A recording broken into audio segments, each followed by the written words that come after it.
Welcome back. In this video, we're going to look a little deeper into some Reddit posts I found. If you haven't already, make sure to subscribe and turn on all post notifications so that you don't miss out on any new episodes. Now that that's out the way, let's dive in. To start this episode off, I thought we could do a little bit of true crime.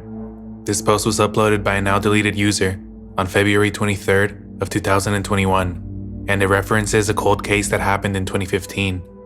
Peggy McGuire, missing from Oklahoma since 2015. On February 22nd of 2021, Peggy's 13-year-old son, Ethan McIntosh, was reportedly missing. Coincidence or something sinister?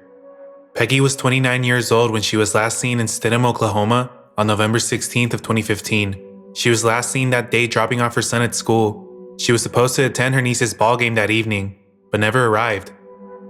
At 5 a.m. the day after Peggy was last seen, a surveillance camera caught footage of an adult male getting out of her then missing truck at T&J's Ice House 10 miles away from her home in Eufaula, Oklahoma. Family reports that Peggy did not drink or frequent that bar. The man could not be identified. When the truck was found, Peggy's husband Thomas went to the scene and was interviewed. He stated that he believed Peggy had merely run away, though his son later told investigators that McIntosh told him his mother had ran away and her truck was left at T&J's before it had officially been found. Peggy's family and friends have told the media that she and Thomas had a violent relationship and that Peggy had taken out a protective order against him in the past, as well as had charges pressed for battery. She only reconciled to preserve her son's home. At the time of her disappearance, her relationship with Thomas was described as platonic, and she had begun seeing other people. Swabs of blood-like stains on her couch and in the bucket of a front-loading tractor have also been taken. Peggy is a mother and was recently registered as a nurse when she vanished. A $150,000 reward has been offered for information in her disappearance. Peggy remains missing. If you have any information regarding the disappearance or whereabouts of Peggy McGuire, you are encouraged to contact the McIntosh County Sheriff's Office at 918-689-2526. Date of birth, unknown, circa 1986. Description: Peggy was 5'10" and 140 to 160 pounds at the time of her disappearance. She has blonde hair and blue eyes. She has a tattoo on her lower back of a horseshoe with stars and the 4-leaf clover with the faded initials, JNS. She also has a scar on her knee and her ears are pierced. She wears size 10 shoes. Sources disagree about Peggy's ethnicity. Some list her as biracial, white and Native American, while others list her as white. This write-up is a copy of the first article linked below. I hope that's okay. The OP also included these links to articles with more information about what happened to Peggy. I will go over one of them, but they will all be included in the description for you to check out for yourselves. Monday marks 2 weeks since Peggy McGuire was last seen dropping off her young son at school outside Eufaula, Oklahoma. A grainy image captured the next morning at around 5 a.m. shows Peggy's Toyota truck being parked at T&J's Ice House, a rural bar along Highway 9. A dark unidentified figure can be seen walking away from the vehicle through an early morning storm. That's where the trail appears to go cold, leaving family, friends, and thousands of complete strangers painfully anxious. She wouldn't just up and leave her little boy. Something is wrong. Betty Davis, Peggy's mother, told Dateline, "I just want my Peggy back. What if I never see her again?" Peggy is a licensed practical nurse who just passed her boards this June. According to her mother, she loves animals, and in addition to her pet dogs, she helps care for more than 150 head of cattle and a small group of goats. She spends her time working hard, volunteering as a youth basketball coach, and taking care of her son. There is now a $17,500 reward offered by several local businesses, including her employer, for information aiding in her safe return. The last person to reportedly speak with Peggy was her stepfather, whom she phoned that morning on the way to the home she shares with her son and her boy's father. She was going to call him back shortly with the measurements for a new deck, her mother said. She never called, nor did she show up at her niece's ball game that evening. Another day passed with no contact. Her mother filed the missing persons report on Wednesday of that week, leaving about 48 hours between the time Peggy vanished and when police became involved. "I couldn't get her on Monday or Tuesday, and neither could anyone else," said Betty. She was completely off the grid. Now it's 2 weeks later and nothing, just nothing. McIntosh County Sheriff Kevin Ledbetter said Peggy's truck has been processed by the Oklahoma Bureau of Investigation, and several items have been sent along for further testing. Initial indications, however, do not point to what may have happened to Peggy. A warrant was issued for the cell phone records on the 19th, but results could take weeks to be fully processed. Warrants have also been filed for her financial records and social media information. We have to investigate it as if it is the most serious case you could think of. Whatever may have happened, we have to treat it that way, whether some harm has come to her or she is healthy and safe, somewhere on her own free will, Sheriff Ledbetter told Dateline. Some in the community have questioned why more searches haven't been conducted. To answer, according to Sheriff Ledbetter, there simply isn't a starting point at this time for a ground search of the 300+ square mile area. We've been working on it from day one, said Sheriff Ledbetter. The problem is, we don't have a point to really go off of. Once we do, we will launch whatever resources are necessary to investigate it further. We are following up with any and all leads we get. The Oklahoma Bureau of Investigation also continues to assist in the case. Outside of the official investigation underway, volunteers have filed in to score the thickets and rural landscape for the slightest clue. Family members have flown in from North Carolina and California. Online message boards and social media channels remain abuzz with those who are curious and concerned about Peggy. The Facebook group, Bring Peggy Home, has garnered more than 4,600 members. I'm not leaving until we have answers, Betty told Dateline. I don't live more than a drive away, but that's not close enough. It's raining and cold out, and all I can do is pray my Peggy is somewhere dry and warm. A bit further into the post, the OP managed to provide an update on Peggy's son Ethan. Peggy McGuire's 13-year-old son Ethan McIntosh was reportedly missing yesterday on February 22nd of 2021. Ethan's father, Thomas McIntosh, the prime suspect in Peggy's disappearance, refused Peggy's mother, Betty Davis, visitation with her grandson Ethan after the disappearance of Peggy in 2015, prompting Betty to take court action, resulting in Ethan being removed from Thomas's care and placed into foster care in 2016. I don't have any more details as to why he was put in foster care, or if Betty did in fact get custody, as I've been trying to gather more details on Ethan's disappearance. So far everything is mum. Despite a massive search party along with helicopters, no details are being released except for this news article I linked below. I am an Oklahoma resident. I live a few hours away from where he was last seen, but there's also been no Amber Alerts posted at this time. Something is way off about this. Ethan was last seen operating an orange Kubota tractor, I'm guessing helping with chores. The tractor was abandoned on the land where he was working, but no signs of Ethan. Jumping into the comments, a user by the name of Wilted Petals would say this. So, obviously the dad is the common thread. Why has there been no searches done on his property or anything? To which the OP would reply with, I have no idea. That's why I decided to write this up. It seems as if this child could be in imminent danger considering the documented claims of abuse and his father being the murder suspect in his missing mother's case. I don't know why it's not getting more attention. It makes me sad. I just have a bad feeling. I don't know what can be done. Maybe more people are talking about it or spreading one of the links I shared. If you're in Oklahoma, keep your eyes out. There's pictures of Ethan in the links under his update. I do think that there will be an Amber Alert issued sometime today, but I hope it's not too late. His case at the moment is being handled by the tribe, Creek Nation, the Light Horsemen, since he was last seen on Indian land, so this automatically turns into a federal investigation, since the state of Oklahoma has no jurisdiction. Stidham, Oklahoma is a small town. I'm sure they are trying to gather all the facts and figure out who has precedent over this. It's unbelievable that he just goes missing, leaving that expensive tractor unsupervised. If you're from rural America, you'll understand how much people value their equipment. I do feel since the ruling of McGirt versus Oklahoma, which flipped Oklahoma on its butt when it comes to Indian law and state law, matters like this where it's urgent can be easily lost in translation and neglected.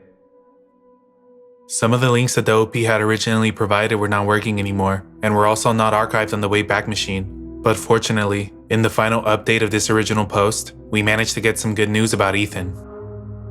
Ethan was found alive. He was found about an hour ago. No further details available at the moment, but I did link the story. I'm so relieved. I've been sick over this all morning. Thanks to everyone who commented and shared. Ethan's mother going missing in 2015 really shook up our little rural communities in Oklahoma. If anything, the one positive to come from this is that Peggy McGuire's case got a lot of attention and was back in discussions all over social media platforms. Peggy and her family are still waiting for justice, and I can only cross my fingers and hope that one day they'll receive it. Hug your loved ones a little longer tonight. At the time this post was made, it had already been around 5 years since Peggy disappeared. And on top of that, it has been 3 years since Ethan went missing and was later found. In total, Peggy's whereabouts have remained unknown for about 8 years at the time of this recording.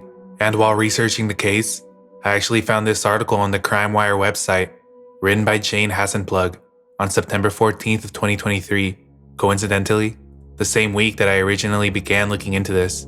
Jade goes over the case in amazing detail and lays everything out very well. I highly encourage you to check it out for yourself. In the article, we get to learn a lot more about Peggy and her and Thomas's relationship as well. I won't read the whole thing, but I will read some sections. In high school, she met a boy named Thomas McIntosh, who was the complete opposite of Peggy. He was awkward, rude, antisocial, and known as a bully. but Peggy fell in love with him anyways. It soon became apparent that he had jealousy issues, as he would become enraged when Peggy would be seen talking with other male friends. Peggy once had to have her best friend Elizabeth take her to the ER for a broken and bloody nose. It took a bit of convincing, but Peggy eventually confided the truth to her best friend. After a lunch date with Thomas, he got angry about something, pulled out his pistol, and hit her in the face with it. It was clear that Peggy was attempting to provide what she believed was the best for her child Ethan, trying very hard to make it work with Thomas. But eventually it seems like the abuse reached its boiling point, and Peggy began attempting to distance herself from Thomas. But like many toxic relationships, Thomas was able to convince her to stay. Despite the toxic environment, Peggy was able to graduate from nursing school in June of 2013, and after some time, Peggy began secretly seeing other people and planning how she was going to get away from Thomas. Sadly, on November 16th of 2015, Peggy disappeared and has not been found since. My gut reaction was if he was helping on the tractor at his dad's property, maybe he came across something, maybe his mom's body. If that was the case, he could have either ran away or confronted his dad. This is scary and alarming how much hasn't been done. I was coming here to post this. Definitely an interesting case and not being investigated the way that it should. There is also a lot of question of who actually had custody of the boy. It was originally a custody battle between the dad and the maternal grandmother. It ended up with him being sent to foster care. There are rumors that the father's family have ties to the police in the town. I haven't checked these out. This is just talks from the locals. Such a heartbreaking case. The number one theory I found was that Thomas found out about Peggy talking to and seeing other men, then took her life in a fit of jealous rage. But to this day, he has not been formally charged with her disappearance to my knowledge. I always like to cover cases like this because I believe they deserve more attention. I personally believe that Thomas may know more than he says, but that is just my opinion, and he is to be presumed innocent until found guilty. All we can do now is wait for Peggy to hopefully come home, or that somebody comes out with more information. In the spooky season spirit, I decided to look into the r/paranormal subreddit, and while many of these stories in this sub are just that, stories, I did find this one that I found pretty interesting. The post was uploaded by the Reddit user Robert812003 on September 23rd of 2023. Someone spoke to me from my empty basement last night. What should I do? Last night I couldn't sleep at all, which is fairly normal since I work graveyard shifts, and it's pretty much turned me into a night owl. So even on my days off, I'm usually up all night long. So I'm up in bed watching a rom-com, laughing, and in a great mood, and decided that I deserve to treat myself to the occasional drink. My bar is in my basement, which is fully finished and furnished. It's pretty much a man cave. I've spent entire nights there by myself or with the gang and nothing strange has ever happened. So anything creepy or weird down there was absolutely the furthest thing from my mind. I finish laughing my butt off and head down there. I go behind the bar, pour myself a drink, and head upstairs. But as soon as I'm on the second to last step to the first floor, from behind me I hear, "Hey," coming from downstairs in the middle of the basement. It was an older man's voice, in their 50s I think. I know the house is empty except for me, and it scared the absolute shit out of me. I looked down there and nothing moved. No one spoke or came forward, and I freaked the fuck out. I jetted up the last 2 steps and slammed the basement door closed. I'm wondering, did I imagine that? Is there someone in my house? And as I stand there panicking, I hear the same man's voice coming from down in the basement but muffled by the door. By the intonation, he asked a question, then continued to talk right after. He was talking to me. The question sounded something like, "Where are you going?" I couldn't make out much, especially what he said after that, but I was panicked, adrenaline pumping, and said fuck this shit. Someone broke into my house. I ran into the next room, grabbed my flashlight, my handy dandy baseball bat, and headed the hell back down there. And then, silence. Just silence. Slowly I turned on every light in every room down there, ready to bash some homeless man's head in. I'm sorry to all the homeless people, but nothing. Every nook and corner checked, and the basement is completely empty, except for my panicking and heavily breathing ass. I noped the fuck out of there, locked myself in my bedroom, and spent the next hour in crisis mode checking my basement cameras, which showed nothing, and no one except for me pouring myself a drink, and then coming back down there, running around like a madman with a bat a minute later. I went down to the basement this afternoon after I woke up, with my trusty bat in hand, and rechecked the whole place. I found nothing. No one. Just me questioning both my sanity and reality. I know what I heard. That guy was pretty loud, and he was talking in my direction, and at me. Even through the door, I heard him talking down there at me up the stairs. It seemed like he was trying to have a conversation with me. I have never had any kind of break-in or any kind of remotely strange experience down there in my 15 years here. Does stuff like this happen to people out of the blue? Or am I finally losing my ever-loving mind? I don't know what to do now. Redditors were quick to offer their advice, starting with the user Spooky Roog. Something very similar happened to me as a teenager in my childhood home. My family was away on vacation, and I had decided to stay home to look after our pets. It was nighttime, and my dogs were outside, so I was alone in the house. While walking towards the kitchen, I heard a man's voice call my name very loudly from our small office. The lights were off in the office, so I was just peering into a dark doorway. It scared the absolute shit out of me.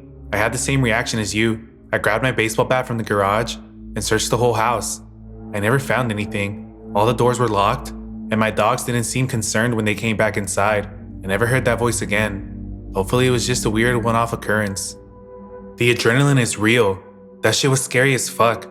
I was legit going to call the cops after a few minutes, but stopped myself when I realized that all I can really say is that I heard someone down there, but checked and found absolutely no one or even a single thing out of place. A voice whispering or calling my name? Me and my siblings experienced that in this house multiple times, but that was like 15 to 20 years ago. Been shouted out of my sleep once too by a voice a foot away from me, which terrified me so much that I flipped out of bed and crumbled onto the floor. Called me by some archaic sounding name that I never remotely heard, and it screamed at me like the bastard was very angry and disappointed in me. Past life family crap? A teacher? But as much as I feel that it wasn't, that may have been something hypnagogic.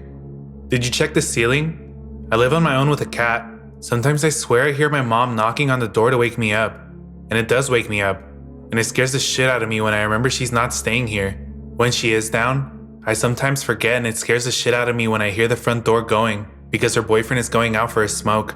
I have no idea who/what knocks on my door. The cat sometimes bangs and scratches at the door. I guess if I'm asleep too long or too late, she gets worried or just wants in, but she's not allowed in my room when I'm asleep because she's creepy, rattles things, knocks things over, scares me, and I don't like her going under my bed. I always found my grandparents' house creepy when I was growing up there. We lost my granddad 9 months ago, and grandma's still living there. She's recently admitted that she finds it creepy too, having never believed me in the past when I said about the ominous feeling I got there at night. Yeah. The ceiling of the basement is basically only a 1.5 foot tall extension off the actual 2.5 to 3 foot crawl space, which goes well off under the opposite side of the house. Anything more than 5 pounds of weight would have them crashing through the ceiling panels and to the floor. They're faux panels. They're like paper mache, made to look like wood but basically composed of cardboard. The fact that I have to justify this is semi-insane, but there isn't anyone crawling between my floorboards. Somehow I doubt that the voice and talking I heard are due to a cat that I don't have. I have no animals and no one else here. No raccoons, snakes, or any other weird animals that could converse with humans or even start a conversation in English. Eventually, the OP would provide us with an update on the original post. It happened at 1:50 a.m. At this point, I believe it mostly was paranormal, and I think I'm going down there tonight to repeat the same exact process at the same time to see what happens. My curiosity has gotten the better of me, and I want to know what he/it has to say. If it's actually an intruder, I'm coming prepared this time, but it should still be very interesting. User Night Owl 1984 would ask the OP this. Do you think it's possible someone was trying to play a prank on you? Not even remotely possible, to be honest. Either some guy was hiding in the crawl space of my basement, hopped onto my dryer, and back in there and screwed the metal covers from behind him in less than 20 seconds without making any noise, or something was speaking to me. Fuck that. I'm checking the crawl space now. Thank you for the reminder. Check just now. Nothing but dirt, dust, spiders, leaves, and maybe the remains of a dead squirrel. No dirt or dust disturbed in what looks like a decade in there. Going through the comments, it appears as if the OP has basically tried and checked every possibility for what the talking was, ruling out someone coming in through the windows, a possible Bluetooth speaker, and even sleep deprivation. They did, however, give us a second update on the post. Update 2. I've been down here from 1:45 a.m. until 3 a.m., walking around, asking, looking, and nothing. Part of me feels like it needs the darkness, or even just the element of unpredictability in order to manifest. Maybe it needs a buildup of energy which it discharged last night, so it's tapped out right now. No idea. I have nothing to show for it tonight, but don't say I didn't try. Feel free to ask any further questions. I'll keep an eye on the basement, and if anything happens, you'll all absolutely hear from me. I have to say that the OP is very brave. It would be very interesting to see if the OP was able to conduct a paranormal investigation with cameras, recording devices, and any other kind of paranormal gear. The final thing I was able to find was a reply to Night Owl, who was asking about the possibility of a Bluetooth device being the culprit. I'm as antisocial as you can get, I guess. People just don't seem to like me, and I don't really like their fake facades and BS, so I haven't really had anyone over here in at least 6 years now. I mean, I have a friend who will come by once every year or two, drink a bunch of booze, and then be on his merry way, but somehow he never gets a response to any of my texts. Must be spotty service like he says.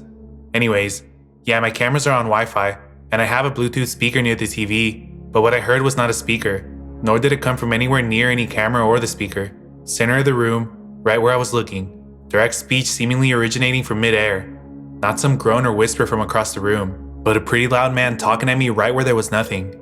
If the voice had reverberated or been off at all, I'd have known. No, this was spoken from 12 feet down in the middle of the room by a person and directly to me. And for now, that's all we have. Do you believe in ghosts?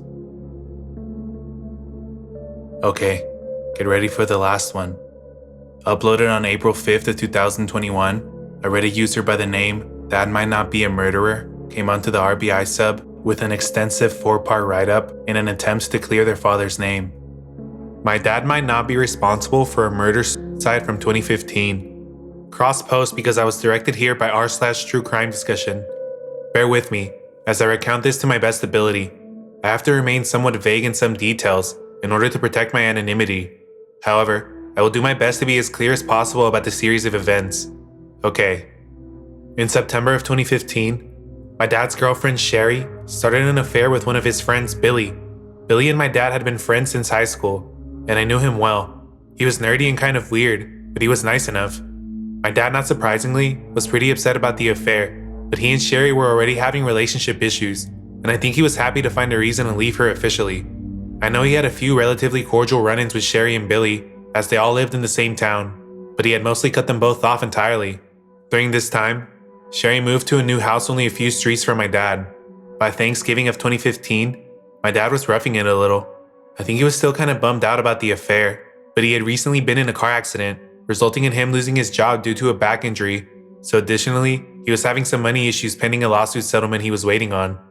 By December, he was back on the mend and in pretty good spirits. We were very close and spent a lot of time together hanging out or going to bars and concerts. At the beginning of December at 8 a.m., my dad called me at work. We only spoke for about 10 minutes, but he was in a great mood. We had some laughs and made plans to hang out for the weekend. He mentioned very briefly that Sherry had called him about an hour earlier, but he ignored the call. I barely even remember him saying it.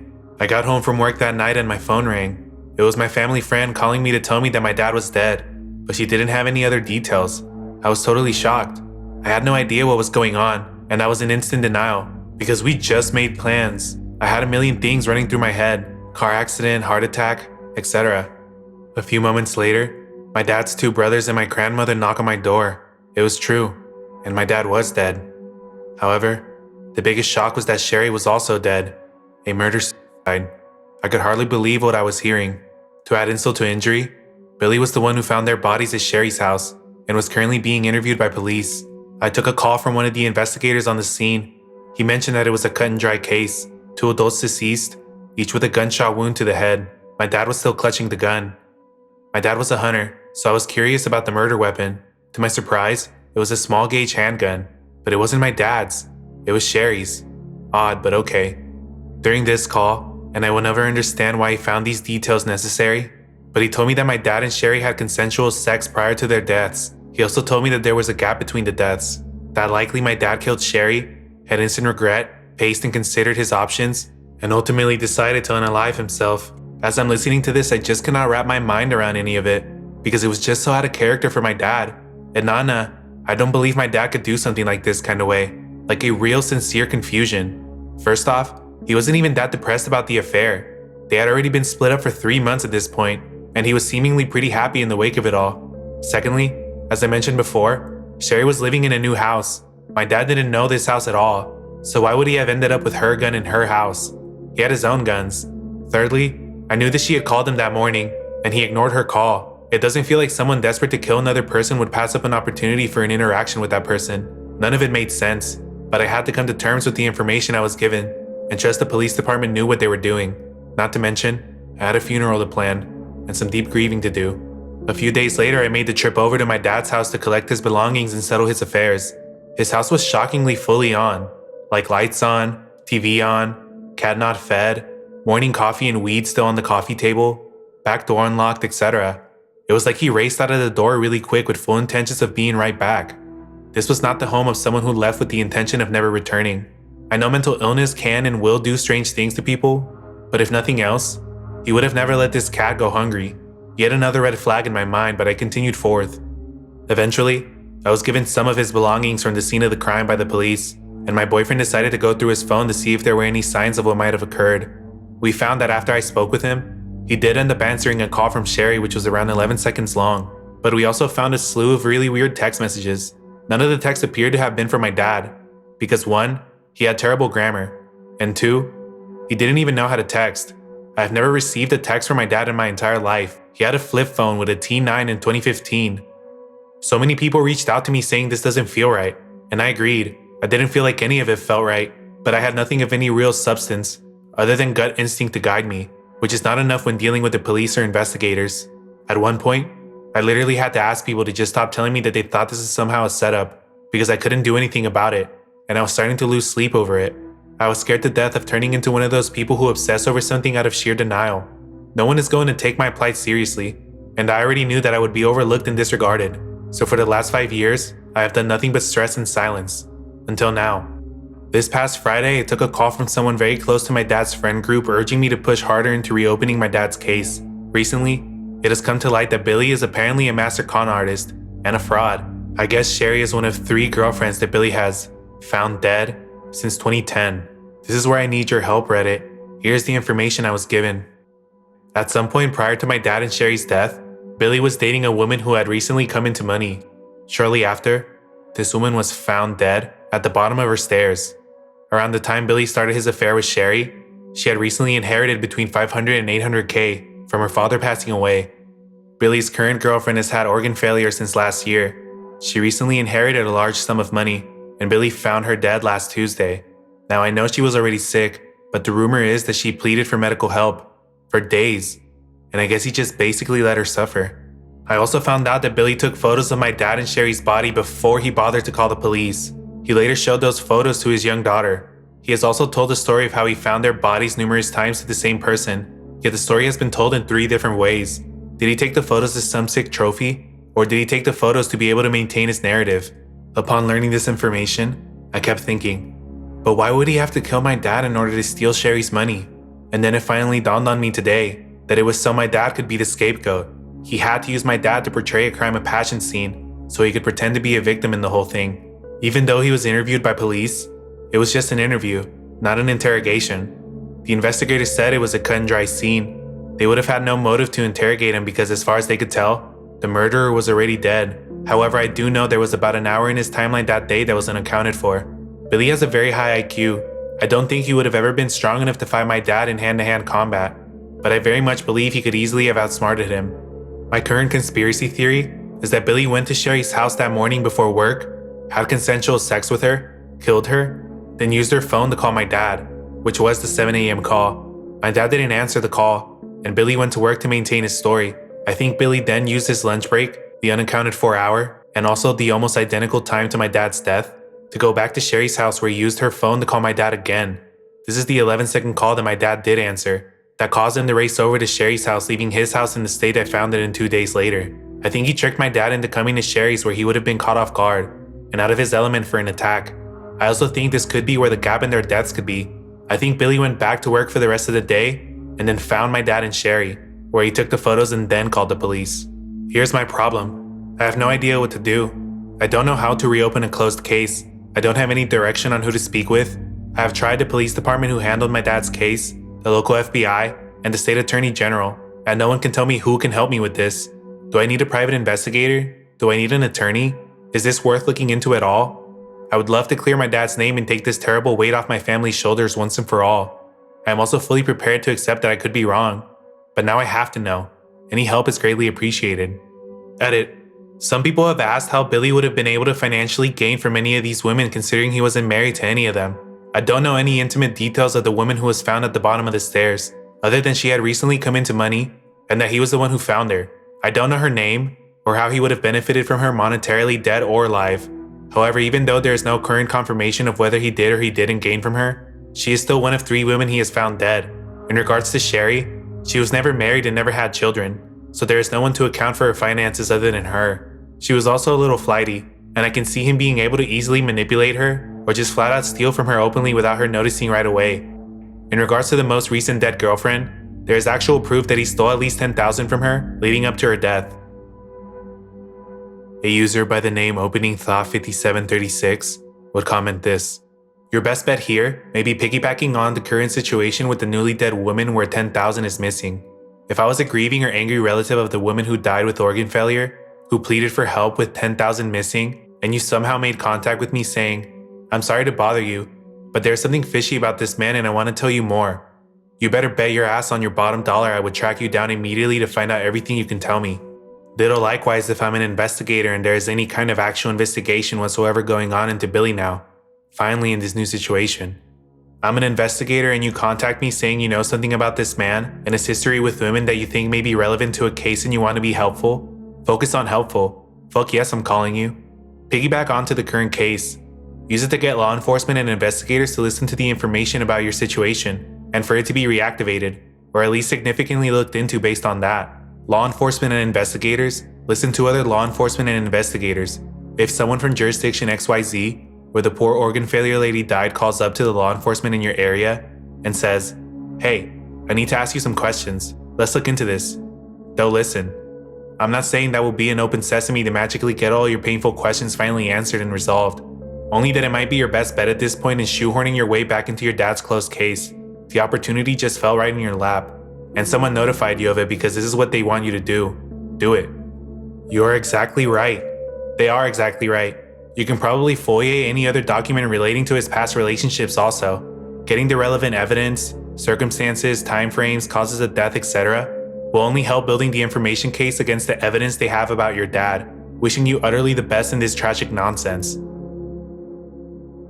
I believe the OP took the advice of these users, because in a second edit to the post, the OP would say this: "After the recommendations of everyone, which by the way thank you all, I have taken a few additional measures since yesterday. I have filed for a FOIA regarding all documents that I am able to obtain, and I have also reached out via email personally to the chief and deputy chief of the police department who handled the case." And just a few days later, the OP would come back with an update on the FOIA situation. I'm going to make this brief as there's not really much to update. First off, I received a ton of wonderful advice and help, which was so greatly appreciated, and I wanted to take a moment to say thank you to everyone who became so involved in this. I know there are a lot of people on this sub rooting for me, so I felt that I owe it to everyone to update the current state of the conspiracy. I filed for the FOIA, Freedom of Information Act, which is basically the general public's ability to gain access to certain information regarding open, closed, or cold cases. It took a while to get anything back on the inquiry, which didn't matter anyhow, because I fell painfully short. I requested interviews, police reports, DNA information, gunshot residue test results, and rape kit results. Of course, I did not request the crime scene photos, as I know eventually I may have to get there, but I thought by requesting what I did, I might be able to gain traction early on without having to look at the pictures of my dead dad. In true fashion, the email I received back basically just said, "Sorry, no information available." It was a little vague, so I'm unsure if it meant, "Sorry, we don't have these documents, period," or "Sorry, these documents are unavailable for release," which either way didn't make me feel better, because that means there's very little on the case overall, or that the FOIA is pretty much a bullshit way of making people think they have access to this kind of stuff, when they really don't. So dead end there. The second course of action I took was that I personally emailed the deputy police chief from the town that he lived in, and just kind of introduced myself, gave him the details of my dad's case, and said, "I believe there is more information to be uncovered in this situation, and I think it would be worth your time to look into." Shockingly, he actually responded the very same day, and said he was interested in speaking with me. Now this was over a month ago, and I have not taken the time to do this yet. There are a few reasons behind this. I did not expect to hear from him at all, let alone so fast, so I was a little unprepared, and that's my fault. I believe he is looking to speak over the phone, and I would much rather do a face-to-face sit-down. I am very articulate either way, but I want to see his face and know his reactions. I want to see him writing things down and noting important points I bring up. I would feel like I was more hurt if he could see for himself that I'm not some crazy lady calling into the police department with this wild tale. I just want to know that I'm being taken seriously. I have additional information that I'm trying to add to my portfolio before I sit down with the police. I have a printout of the screenshot from Billy's ex-wife's Facebook page, where she is just smearing the hell out of him, bringing to the table pretty much the exact same questions I have, and I ran a background check on him that showcases 19 court appearances regarding collections cases, all of which abruptly stopped about a month after my dad and Sherry died. I need more because what I have just isn't enough yet. I'm considering reaching out to Billy's ex-wife to see if she might be interested in sitting down with me. Now that I know her stance on all of this, she could be a valuable asset to me. However, I'm very aware that I could compromise my safety if she declines my invitation and rats me out. I'm torn on this. Additionally, I have my dad's cell phone, and somewhere deep in the desktop archives is a very shitty recording of the guy who Billy told 3 different stories about how he found my dad and Sherry's bodies retelling their conversation. Furthermore, I am nervous that the police will take me seriously, and once things start unfolding, it's going to turn into a shitstorm. I need to know that my mental health and personal affairs are prepared for finding out that I'm totally wrong about all this, or totally right about all this. Both are terrifying. I have been extremely busy at work, so I put a lot of this on hold intentionally because of that. I just can't handle the anarchy of the situation, plus losing my literal shit every single day at work. Once that starts to slow down, I will dive deeper back into all this, and continue to update you all. I'm so happy to accept any advice moving forward from where I currently stand, or any recommendations on things I should add to my portfolio that I haven't considered yet. Again, thank you all so much for going down this rabbit hole with me. I am anxious to see it through, to whatever the end might be. The comments under this post went like this, starting with user Lucky Texan. Personally, I think it's a bad idea to wait so long after you yourself had pushed the deputy sheriff, and I thought he was awesome to want to get with you and see what you have. I personally think it'll come to nothing, but this is a great chance for you and you're blowing it. You needed to follow up on this great chance to get something done and or hear what is up. And if you can get him interested, he can make things happen and appoint someone to look into it. Once that happens, you can get moving on this. Good luck and take care. I second this.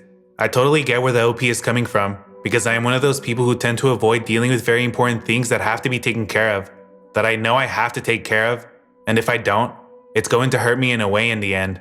Apparently avoidance is common in people with anxiety. I'm still working on this, but if I was in OP's shoes, I can see myself handling it the same way. So yes, we know that it is really important for you to reach out, especially now that they're willing to talk to you, because you want them to take it seriously and not as a false tip, or whatever they call it. But I know it can be very stressful and cause a lot of anxiety, but you can do it.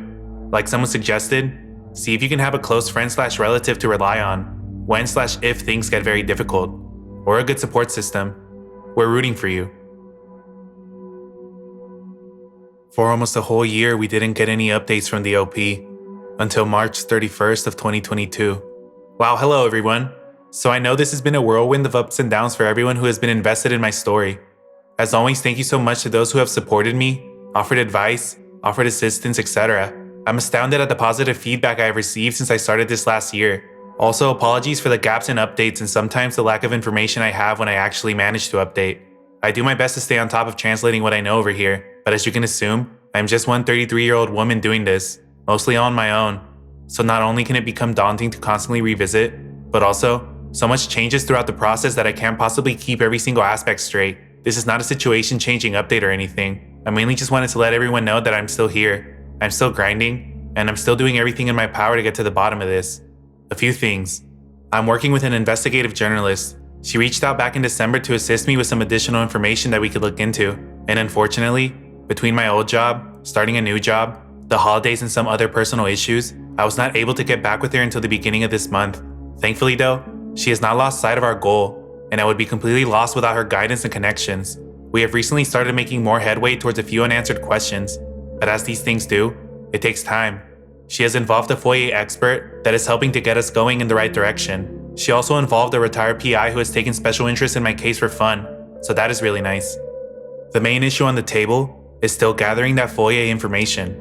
I was apparently looking in all the wrong places, but she was able to track down a direct contact and a request form that I filled out and submitted yesterday. The contact is an attorney and does not work for the police department, but I already know from previous research that while this information is legally mine to have, it also creates a problem within the police department. This is because typically, when information to closed cases is being reopened and looked into, That means the department will be under a certain level of critique and scrutiny if there is any shortcuts made in the investigations. And as we are clearly aware, the entire case was opened and closed within 24 hours.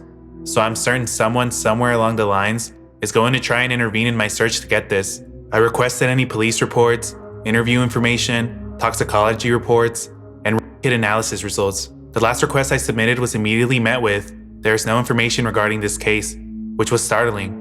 However, that could have been because I used the wrong avenue to try to get it, and not necessarily because there just isn't any information. Additionally, I'm on the fence about the following. I do not know if all of what I requested is just not available to me, but it may not be available at all, simply because little to none of it was actually gathered in the appropriate way. Keep in mind the town this happened in was very small. The police on the scene allowed the person who found the bodies to leave the scene. When that person did return, he was only interviewed and not interrogated. And that person's story is, "I found my girlfriend murdered by the dead dude on the couch." So there was very little digging down outside this by the department because they believed that it was an open and shut case. If they do not have the information because they failed to gather it, that will help me prove just how incredibly inept the investigation actually was. Proving that a police department didn't do their job well is not going to prove my dad's innocence or help me prove his innocence. Yes, the department might be looked at poorly, and I might be able to get a civil case out of it at the very least, but it will completely set me back at the beginning of my search. If this happens, I will really be doing the legwork on my own at that point, because I will be essentially trying to create my own case and gathering my own information. And lastly, Billy has completely disappeared. He has not paid child support to his youngest daughter since 2020, and no one has seen or heard from him at all. This includes him being absent at his eldest daughter's wedding last year. I can't decide if this is going to help or hurt me.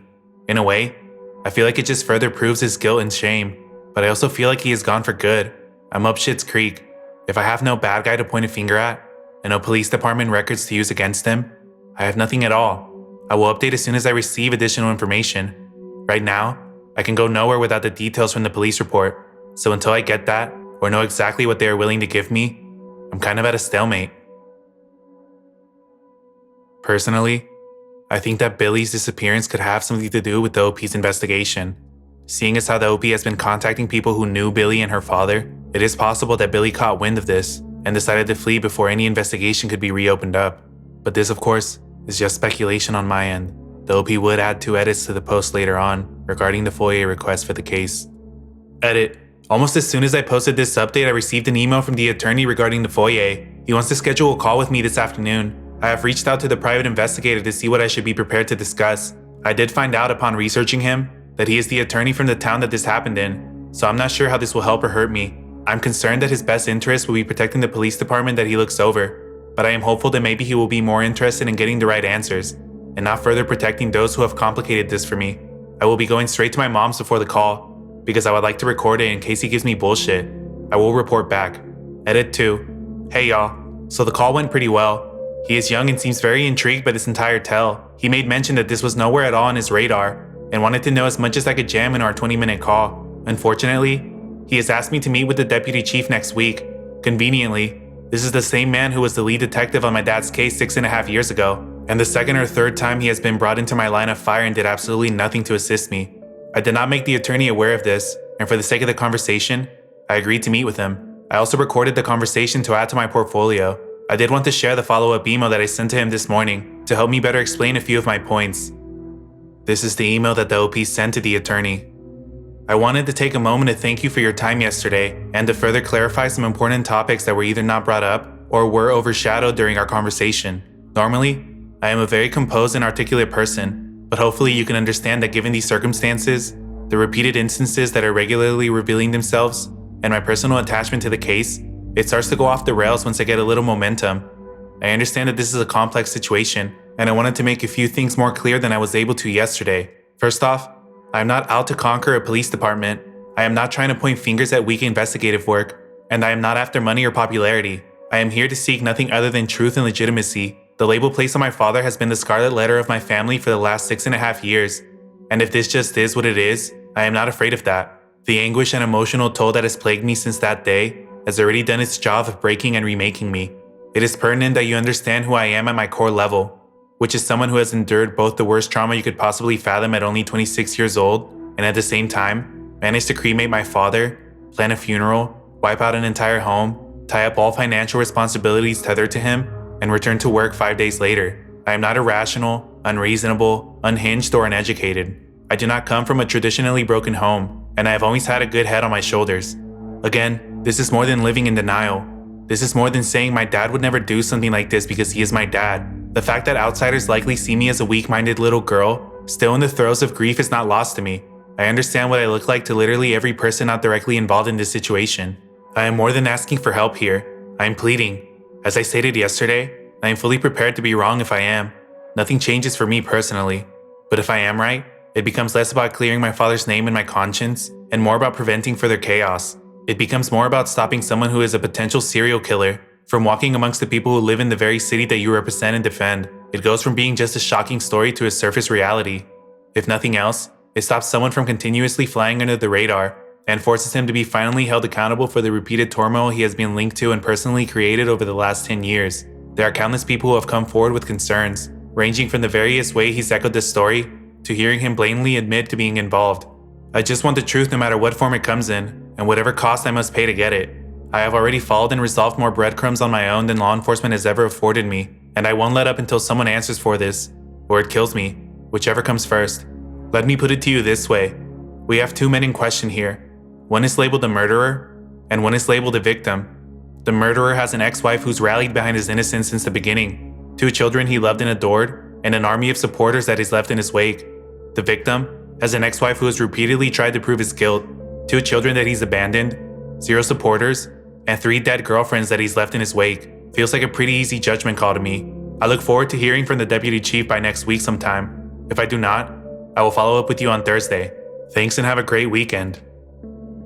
A user by the name Old Ladies Die Hard would comment this: Billy's initial reaction of having nothing to do with it, history of violence, finding another person dead at the bottom of the stairs, too many coincidences. There's probably something there, so keep digging. And definitely don't talk to somebody else's attorney without one of your own present. Good luck and keep us posted. We didn't get any more information from the OP for quite some time, but on December 15th of 2022, we got our 4th and final update. Okay, so sorry to have gone off the grid for so long. I have had a whirlwind of life-changing events. My father-in-law passed away in April. My relationship of 12 years ended in July, and I have recently just celebrated the 7th anniversary of my dad's passing. So life has been both busy and hard for me lately. Alright, on to what you're all here for. I know many of you are going to want to kill me for not having updated this information sooner, but I am still kind of wrapping my mind around it. So back in April, about 2 weeks before my father-in-law passed, my mom and I met with the deputy. He was surprisingly very receptive, kind, and understanding. A few things that happened in this 2-hour meeting were both shocking and frustrating. He sat down with my mom and I, heard our plight, and then continued forward on his stance that to him, his team, and their evidence, he still feels strongly that the correct judgment was made on the case. He said he understood where my head was at, and definitely accepted some of the concerns surrounding Billy and the deaths of his other girlfriends. Of course, he said that he specifically remembered Billy from my dad's case only a few years earlier, but said that Billy was not receptive or helpful in the case of girlfriend number 2. However, he said that the details I was given about girlfriend number 2 were not exactly correct. Yes, there was a second dead girlfriend around 2017, but he recalled a scenario where she drunkenly fell mid-day off of her porch as the result of some sort of aneurysm. He said this was universally agreed on by many on the scene given the fact that her body was just absolutely covered in multiple unidentified party bruises, both old and new. Those who were familiar with her attested to both her drinking problem as well as her constant injuries, and from their accounts, this was an accidental death caused by the woman herself. Although the deputy chief said that he found it extremely odd that Billy was so standoffish, he said that Billy was upfront about feeling like he was going to start looking like a villain instead of a victim. Still, I am not convinced, but the deputy chief is. He said that he definitely agreed that Billy is weird, very unlucky, and just an all-around strange dude in general. But he said he was about 80% certain that this was another circumstantial situation that Billy had found himself in. And again, he was questioned and free to go once they came to their conclusion. He said there just wasn't enough to go off of, and being weird isn't indicative of guilt. He was unaware of the death of girlfriend number 3, as that happened in the city, and not the town the deputy chief is in. So he had no dog in that fight but did raise an eyebrow when I brought it up. I don't know. It's not his jurisdiction, and there's really nothing he can do about it other than agree that it's suspicious. This one's the worst. I'm guessing that because I have been so involved with this, the deputy chief assumed that I had grown accustomed to the details of my dad's case, but as he was pulling files from my dad's case and making copies, he tossed a manila folder on the table that upon opening, had an 8x10 photograph of my dad's hands in his lap, in a puddle of blood, with the pistol still in his hand. My mom and I both audibly gasped. It was unreal. I still can't believe I saw that. I had done a really good job this entire time of having the luxury of assuming what this scene looked like without actually seeing it. This was the first time I had seen any photos of the crime scene at all, and it was very hard for me. It knocked so much wind out of my sails that I was pretty worthless after that. My mom carried most of the rest of the meeting for me. I explained to the deputy chief the multiple stories that had been circulating around Billy's constant retelling about how he found the bodies. Laying down, gun on the ground sitting up, gun in the lap sitting up, gun beside him, etc. It almost felt pointless by then, because I had just quite literally seen a color photograph of the murder weapon in my dad's hand. But since I have had a lot of time to sit on those pictures, I almost feel more strongly that it looks staged. Before, I could only assume that Billy had staged the scene to implicate my dad. But even after physically seeing what should have been the proverbial nail in the coffin, it still didn't look, I don't know, right to me. It just didn't feel like a hand would fall so uniform the way it was. I was also startled by the amount of blood in my dad's lap. I was told numerous times that there was no need for me to identify my dad's body, because they could easily identify him based on his ID picture. Furthermore, the bullet didn't even leave his skull and had to be extracted prior to his cremation, so it was very startling to me that there was what I would describe as a large puddle of blood in his lap. One more thing about all this is that due to the semi-consistent communication that I have with Billy's ex-wife, I explained to the deputy chief that he has more or less disappeared off the face of the earth. His wife was recovering from cancer. He hadn't paid child support in years. He wasn't present at his oldest daughter's wedding, etc. The deputy chief did manage to at least track him down to some extent and report him to the child support court, so his wages started being garnished, and his ex-wife finally started getting a little bit of money out of him to support the kids that he ran out on. One semi-win in all of this, she posted a very sincere and heartfelt Facebook status about a little bird doing much of the footwork to hold him accountable, and we later and privately discussed meeting with the deputy chief. I have heard that recently though she has stopped receiving payments again. For some reason, I'm back on believing that Sherry's brother has something to do with it regarding the money. I honestly feel like he talked Billy into this with the promise of a payout in the back end. Why else would her only biological sibling not give a literal fuck about his sister's house being covered in emergency vehicles on a Friday night? Something is off there, but I can't decide what yet. Rounding this out, I am sure I will think of other things that I have left out and or edits to questions from comments, so feel free to comment any concerns or thoughts you might have. Additionally, I am happy to upload and share any photos that were provided to me. I just don't really know what the rules are about posting those kinds of things. At this rate, I don't even care if Billy finds out about this or whoever else. I am so emotionally checked out about this whole thing that I really don't know what to think anymore. Thanks for being patient with me. Life is crazy. And that was the final update from the OP. I went to their profile to see if we could get any more information on what the situation is. The last comment from the OP stated that they are taking a break for an undetermined amount of time due to their last update being picked apart so badly. We probably won't get another update for a while, and from what we've seen, it doesn't look like the police department plan on reopening the case. So for now, this is where the story ends. I'm not too sure if this is bad police work, a criminal mastermind, or both, but the OP did do a really good job of gathering all the information they could and laying it out for us. Hopefully the truth about what happened to the OP's father comes to light, and they are able to get closure from the answers they've been looking for, whatever they might be. But now that you have the info, let me know what you think down in the comments. Don't forget that you can become a channel member for only 99 cents a month, and by doing so you unlock the cool coffin emojis, extra content, and get your name featured at the end of every video. That's all for this video. Leave a like if you made it this far, and as always, thanks for watching.